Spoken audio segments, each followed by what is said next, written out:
born with a cleft palate.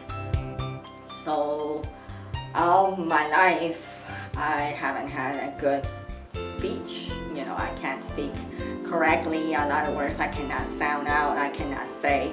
So since I realized that I could not write or read some words and I could not just grab them, and so I learned to trace. Like my mom would send me to the store and she asked me to pick up a tomato.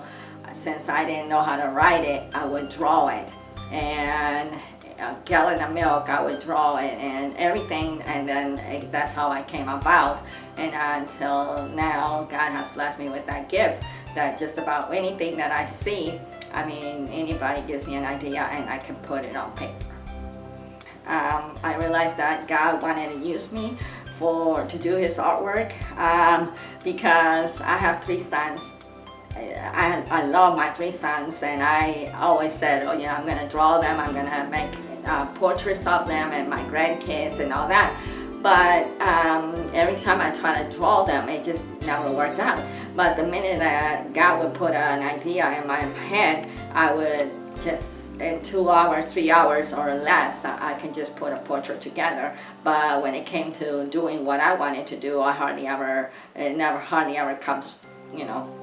My littleness that I do is really nothing compared to the relationships that you develop with people, and the hugs and the kisses, and just the little difference that you do for these kids, they never will forget. That's the best thing that I like about it. Before I met God, I used to, we were brought up in a Pentecostal church, and the priest, the pastor would say, don't worry, don't worry, because your problem is nothing compared to the God that has the world in his hands. So I can't comprehend how big God really is, that he can hold this world as big as it is in his hands.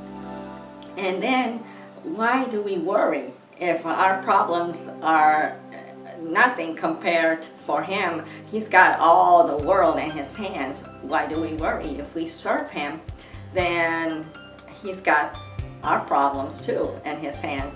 So why would he not take care of them? If he did it yesterday, why would he not do it again today? He's got the whole world in his hands. There's nothing that my God cannot do. There's nothing impossible for God. So I just try not to worry. Our life, we want to live the way we want to live it, then they're the least that we think about. And they were real people. They are real people. They are in heaven, and heaven is where they are, and that's where we all want to be. Jesus was a real child. He cried and he hurt just like every other child. And here in this picture, he's working in the shop with St. Joseph, because St. Joseph was his stepdad here on earth. God elected St. Joseph to be his caretaker here on earth. And that's how this picture came about. I have been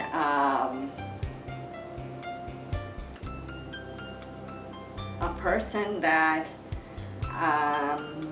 I don't know how to share my feelings. I don't know how to express a lot of times my feelings. I cannot put them into words. But through art and through gratifying Jesus through the artwork, I can see what I don't see in my artwork. Other people tell me, oh my God, I see this and I see that, and this means this to me and this means that to me. And I say, well, that's Jesus talking to you, because a lot of times I do what I know how to do, but a lot of times I don't understand what I'm supposed to feel about what I'm doing.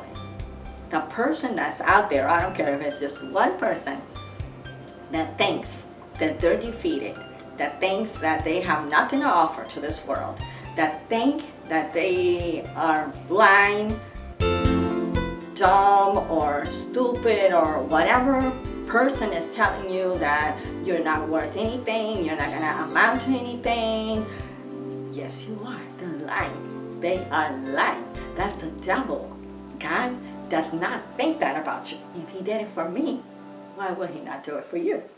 So if having a peace will inspire you to know that if he did it for me, he can do it for you, that's one thing that I say, praise be to God, because there's nothing impossible for God. If you think, I hear thousands of people are saying, oh, I can't draw a straight line. That's a lie. That's a lie. Art is all about shapes. It's what you see. I cannot draw like Picasso or none of these Michelangelo or none of these people, but I have the gift that God has given me. Even twins can't see the same thing. So God has given you eyes, if God has given you ears, if God has given you hands. When the devil's telling you you can't, or look at, yeah, that's good for that person, look what that person has achieved, you can achieve it too. The only person that is telling you you can't is you. You're the only person that can tell you that you can't. And if you feel defeated, then you are. But if you think you can, you will. Maybe in not different extremes, and God maybe use you for your speech, because I don't have one, but you might have a speech. You might have the looks, you might have whatever you have, that's good enough for Jesus. So use it and bless God, because he's the only one that gives us what we have.